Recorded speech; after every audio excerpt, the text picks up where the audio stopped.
Sou eu, pastor Júlio César, é um prazer estar junto com você. Alguns me conhecem já. Sou pastor há muitos anos na cidade de Juiz de Fora, Minas Gerais, e também durante muitos anos trabalhei com emissoras de rádio, fui diretor de rádio, fui locutor por mais de 15 anos nessa cidade abençoada de Juiz de Fora, né? Onde tive a oportunidade de conhecer inúmeras pessoas. Também fiz parte da diretoria do Conselho de Pastores em Juiz de Fora, o Compass, por alguns anos, e como membro também do Conselho por mais de 18 anos aí. Mas, independente disso, o que eu quero trazer para você aqui é algo da parte de Deus que primeiramente vai para a minha vida, porque sem sombra de dúvida alguma é algo que o Senhor faz com que venhamos meditar. E diante de tudo que estamos vivenciando como igreja, principalmente no Brasil esses dias, ficamos, eu não vou dizer estarrecidos, porque sabemos que algumas coisas iriam acontecer, principalmente se tratando, infelizmente, do Brasil, onde durante alguns anos o crime organizado existente no poder, ele criou as suas redes, e às vezes é necessário trazer à tona tudo isso para que possa ter uma mudança, senão você não expõe. E hoje está tão claro que a própria população que não enxergava isso está vendo tudo que está acontecendo.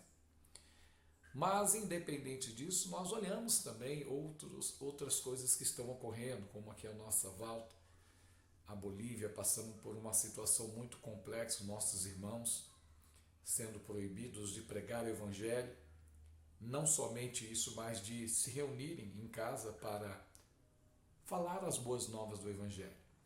Ou seja, um país aqui na América Latina se declarando um país comunista, né, contra Deus, contra todos os valores de Deus, perseguindo a igreja. E por que estão perseguindo a igreja? Como fizeram lá, estão fazendo aqui. Então eu digo para você, meu irmão, acorde enquanto é tempo. Eles estão perseguindo a igreja porque você tem valores, e os comunistas no mundo, eles são contra isso, eles odeiam a Deus, porque o que está nele, né, ou neles, não é Deus. O que está neles é o diabo, é o enganador, né? A própria palavra de Deus expõe isso, chama-se os filhos das trevas. Eles são guiados pelas trevas. Por isso que muitas das vezes eles estão cegos e eles se permitem a isso. Mas quando você aceita Cristo e você está na luz, a palavra de Deus traz uma verdade, e essa verdade precisa permanecer em nós. Por isso que aqui no livro de Timóteo, 2 Timóteo capítulo 3, o verso de número 12, diz assim em diante: e também todos que piamente querem viver em Cristo Jesus padecerão perseguições. Mas os homens maus, enganadores, irão de mal a pior, enganando e sendo enganados. Tu, porém, permanece naquilo que aprendeste, de que foste inteirado, sabendo de que os tens aprendido, e que desde a tua meninice sabes as sagradas letras, que podem fazer-te sábio para a salvação pela fé que há em Cristo Jesus. Então, eu li aqui do versículo para você 12 ao 15, do capítulo 3 de 2 Timóteo. Depois você pode ler também os versículos 1 ao 3, que fala sobre a característica destes homens movidos pelo mal. Né? Diz aqui que seriam homens amantes de si mesmo, avarentos, presunçosos, soberbos, blasfemos, desobedientes a pais e mães, ingratos, é o que mais existe nos dias de hoje, né? Profanos, sem afeto natural, irreconciliáveis, caluniadores, incontinentes, cruéis, sem amor para com os bons. E diz mais ainda, o versículo de número 4, traidores, obstinados, orgulhosos, mais amigos dos deleites do que amigo de Deus, tendo aparência de piedade, ou seja, de bom, mas negando a eficácia dela. Destes, afasta-te. Olha só o que a palavra de Deus ela fala para nós. Primeiro, ela coloca um posicionamento sobre a vida destes homens, se nós viermos numa sequência do capítulo. E é o que nós estamos vendo nos dias de hoje, né? O ser humano cada dia mais afastado de Deus, mais amante de si mesmo, sem valores algum, seja da irmandade cristã, seja dos valores familiares, do respeito ao próximo. Isso cada dia está se deteriorando com o tempo. E isso tem entrado também dentro da igreja. Sim, a igreja ela tem sido mais religiosa e menos cristã.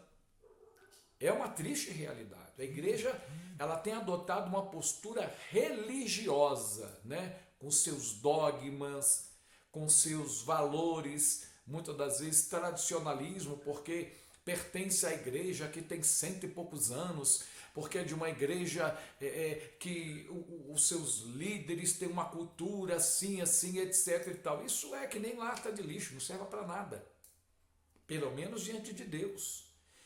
A Bíblia fala de um valor maior, que é o valor das Escrituras Sagradas.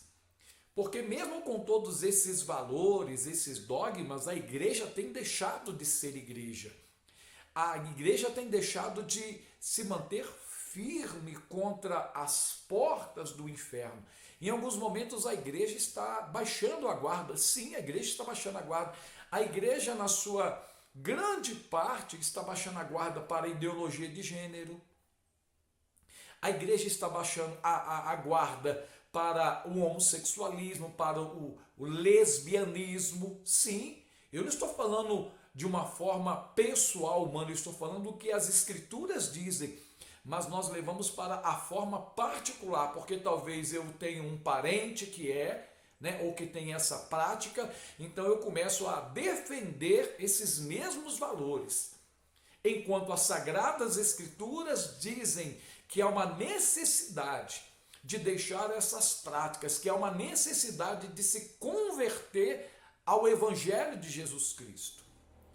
Ou seja, e nós às vezes batemos de frente contra esses que estão falando nesse posicionamento. O que está faltando na igreja hoje é o posicionamento do Evangelho. Por isso que Timóteo aqui bem claramente diz claramente aqui para nós: tu, porém, permanece naquilo que aprendeste e de que foste inteirado, sabendo de que o tem aprendido, e que desde a tua meninice sabes as sagradas letras que podem fazer-te sábio para a salvação. Quando fala da salvação, não é que você vai ser salvo por causa disso, mas é realmente a verdade, ela liberta o homem. A verdade das Escrituras traz a libertação para que o ser humano conheça a verdade em Cristo. As Sagradas Escrituras, como o salmista Davi diz, lâmpada para os meus pés é a tua palavra e luz para os meus caminhos. Ou seja, quando eu abro o meu coração para as Sagradas Escrituras, ela desvenda do meu olhar espiritual aquilo que eu não enxergava. Às vezes eu não enxergava que eu sou um pecador, eu não enxergava que o ato que eu estou a cometer é um ato que me afasta da vontade de Deus, não do amor de Deus. O amor de Deus, ele, enquanto você tem vida, ele permanece. Depois que você desce a sepultura, o amor se torna sem valor, porque não há como resgatar mais através do amor. Mas enquanto há vida, esse amor, ele tem poder. Por isso que em todos os momentos o Espírito Santo está falando com você, está tocando no seu coração, tentando trazer uma verdade, seja você evangélico ou não. Porque não é pelo simples fato de você ter se convertido, se transformado em evangélico, que você deixou de pecar, que você deixou de ter falhas na sua vida. E a Bíblia diz que quem convence o homem do pecado, do juízo e da justiça de Deus é o Espírito Santo. E esse convencimento ele se dá pelas Sagradas Escrituras. A Bíblia diz bem claramente: conhecereis a verdade e ela vos libertará. Então nós temos que ter a base das Sagradas Escrituras, a qual nós aprendemos desde quando nós nos convertemos. Não importa quanto tempo você tem, seja 6 meses, seja 2 anos, 20 anos, 40 anos, não importa. A questão é que quando você deixa as Sagradas Escrituras, você deixa o pilar da sua fé. E é o que tem acontecido, a igreja está deixando o pilar da fé, o que os nossos pais na fé não fizeram. Estamos olhando muito nos dias de hoje o termo das pessoas, por causa da pandemia, né? Mas por que não podemos adorar a Deus somente em casa? Ninguém disse que você não pode adorar a Deus em casa, nenhum pastor vai obrigar você à igreja, mas a igreja ela foi constituída por Cristo. A igreja foi constituída pelo próprio Cristo. É tanto que ele dá uma ordem, ficai em Jerusalém até que do alto sejais revestidos de poder. E após acontecer a descida do Espírito Santo de Deus, como nós vimos no livro de Atos dos Apóstolos, ou seja, naquele exato momento, Pedro é tomado pelas Sagradas Escrituras, sim, na sua boca, movido pelo Espírito Santo, que começa a lembrar a profecia lá atrás e começa a dizer, isso é o que foi profetizado.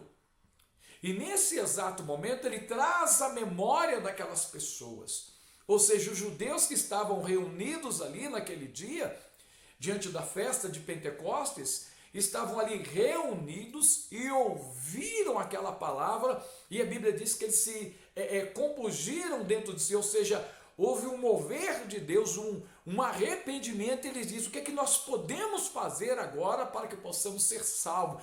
Nós queremos ser salvos, e ele diz, nesse momento vocês precisam se arrepender e ser batizados. E a Bíblia diz que foram cerca de quase 3.000 almas que se batizaram naquele dia.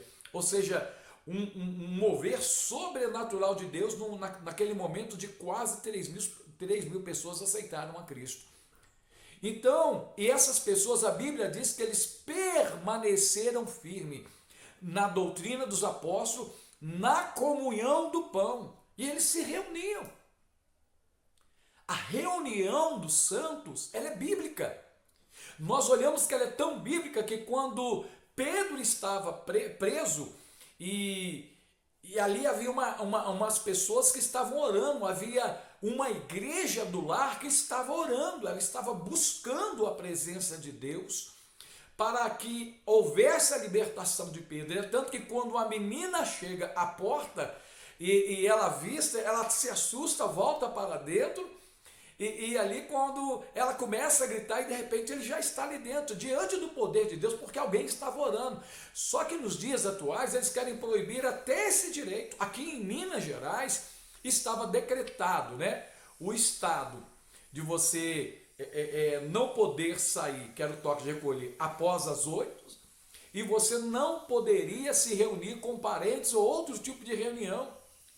Queridos, é o que eles estão fazendo aos poucos em nome de uma doença, eles estão tirando todas as suas liberdades e muitos cristãos estão concordando com isso, estão achando isso natural, estão beijando a mão dos autoritários, como se fosse uma bênção, como se fosse um ato de proteção, e não estão entendendo que isso é algo maligno. Eles estão vendendo essa imagem, como diz aqui, tendo aparência, no versículo 5 do capítulo 3, tendo aparência de piedade, mas negando a eficácia dela. Destes, afasta-te. Ou seja, você não pode comungar com essa ideia como um cristão, você não pode abraçar.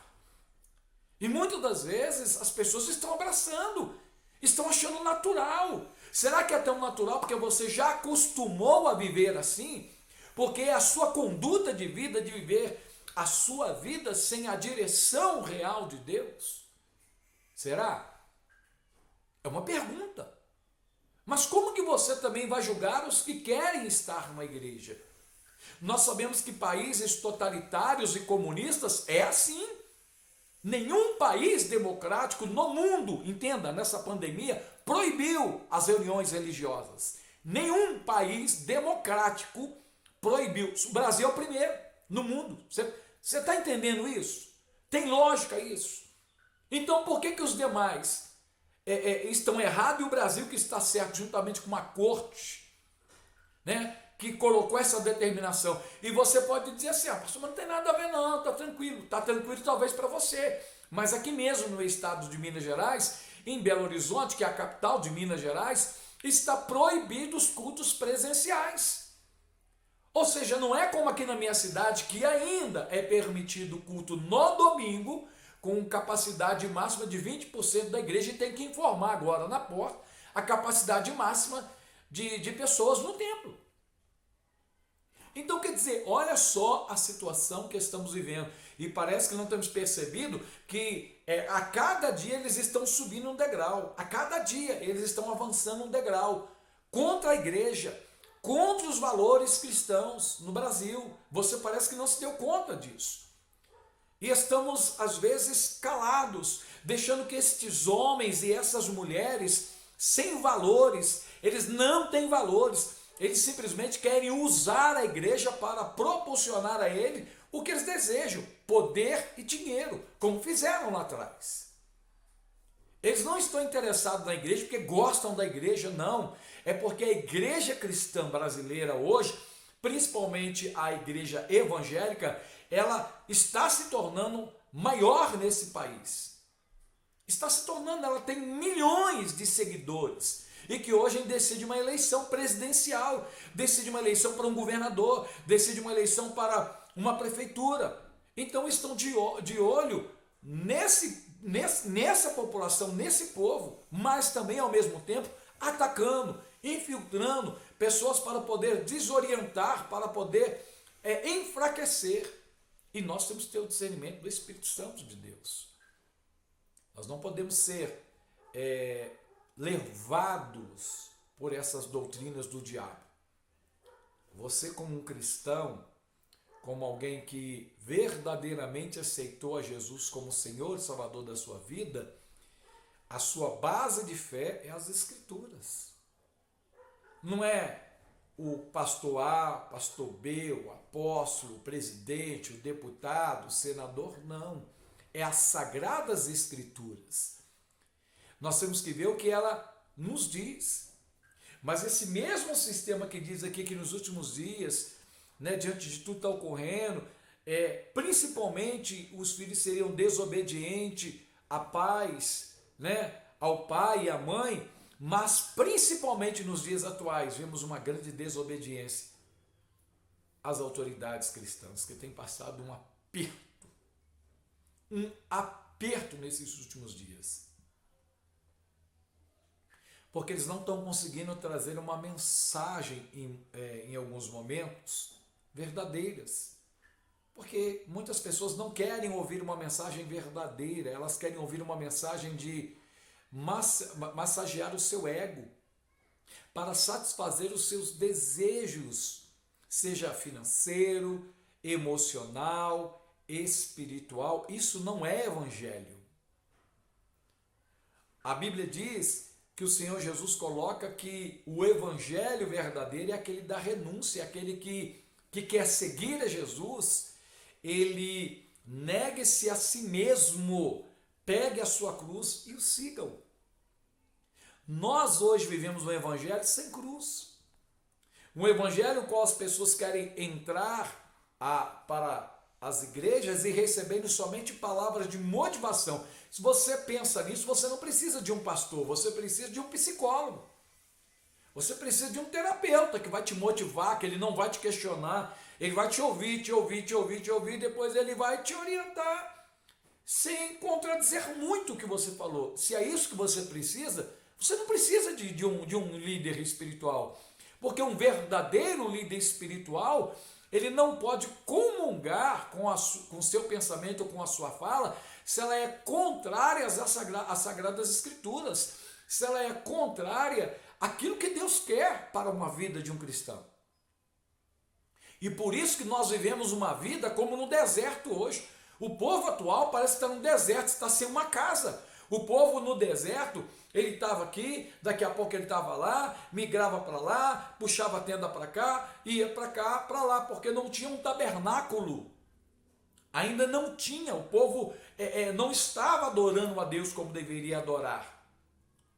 E hoje parece que o povo está na mesma situação, não tem tabela. Hoje eu estou na quadrangular, amanhã eu estou na outra quadrangular, amanhã eu estou na Batista, amanhã eu já não estou na Batista, eu estou na Assembleia, mas aí daqui a pouco eu não estou na Assembleia, eu estou na Metodista, daqui a pouco eu não estou mais na Metodista, eu estou na Presbiteriana, daqui a pouco eu não estou mais na Presbiteriana, eu estou no mundo, aí do mundo não dá, ou seja, não tem um lugar decisivo, eu estou migrando em todo momento, e essa inconstância é por falta de ter algo central na sua vida.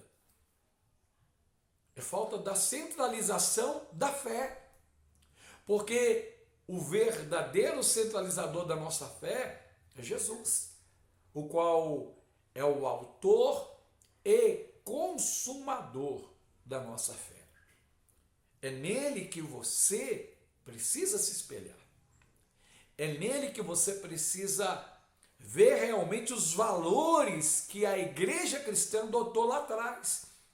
O qual, estou sempre a dizer, o qual os nossos pais na fé abraçaram. Seja os mais antigos, os primórdios, ou até mesmo os mais próximos, Luteros e tantos outros abraçaram e não abriram mão dos seus valores. Os nossos irmãos também passaram por momentos iguais ou piores ao que estamos passando com uma pandemia. Mas eles permaneceram firmes, permaneceram ali, pregando o Evangelho. Nós não podemos deixar, querido, que a nossa fé ela seja escrava da internet, sabe por quê? A internet chama-se rede, ela atrai você e te prende. E nós temos observado que as redes sociais hoje, elas têm um filtro que está ali captando tudo aquilo que vai contra os valores globalistas. E eles bloqueiam. Eles fazem a sua live cair. Eles fazem o seu vídeo de YouTube cair. Ou ele não monetizar, como as outras redes sociais. É o que eles têm feito. E você acha que uma igreja que se acostuma a pregar o evangelho através das redes sociais somente, ela é igreja? Não. E em breve ela vai deixar de ser igreja, porque nem nas redes sociais ela terá espaço, se não for condizente com aquilo que eles querem pregar. E isso faz parte já de um plano globalista para implementar a nova ordem mundial. Aonde se você não fala o que eles querem, não pensa do jeito que eles querem, você está fora, você será perseguido. Como diz a Escritura que quando você está fora desse pensamento, você vai sofrer perseguições. Quando você não está diante do pensamento do mundo, eles te perseguem.